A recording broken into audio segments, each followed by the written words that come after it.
Everyone.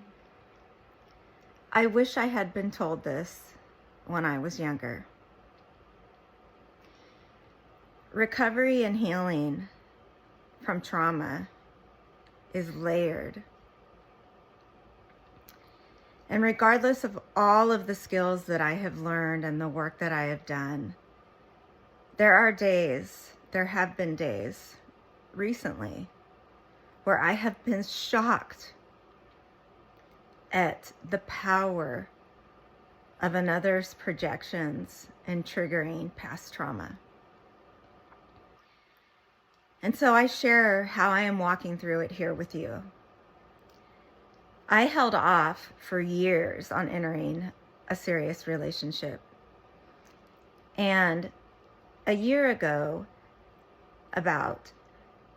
I allowed myself to feel and spend time with somebody where there were moments where it was like a childlike joy, where little Nadia was free and we were laughing, exploring nature, boogie boarding, cooking together, making jokes. And that ended up being very starkly contrasted with that person's attacks, verbally, emotionally. Following my allowance of an old ex before that wasn't somebody I was in a relationship with, but someone that I was intimate with, who had wanted to do an amends verbally before they moved out of state, which I allowed. That's what we do in recovery. I excitedly shared it with the person I was in a relationship with, and they viewed it as betrayal. And they vehemently shamed me, attacked me with accusations of all sorts and names. Following that, upon abandonment, I reached out for help from others. That's what we do. That's what we learn to do in recovery. We are never in this alone, and it's the most courageous thing we can do. Reaching out for help from others was deemed betrayal. And the cruel text and emails and words brought me to a very dark place of struggle last year. With the tools that I had gained, I pulled myself up and out. And months passed.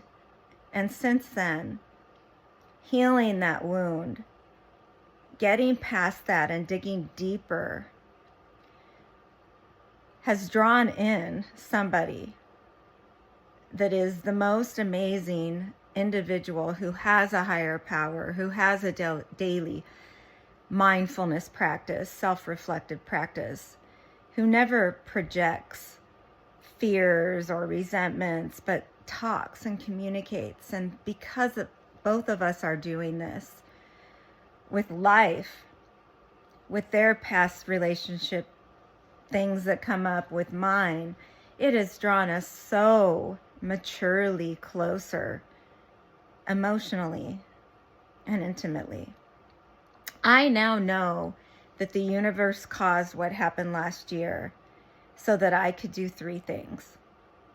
I learned from my spiritual mentor, Priya Jain, and trauma therapy that our body, our mind, not our soul, is what experiences good and bad, right and wrong, and that it stores traumatic events in energy pockets. Our soul is watching this all and remains the same, is untouched by anything anybody has said or done, including ourselves. But our minds and our bodies store this. And so I had to release a lot last year, but I am still triggered due to similar fellowship circles by an aura of ego and lack of self-reflection that all I can do is have compassion for, pray for, have absolutely no judgment for, yet be aware to myself of how that triggers me.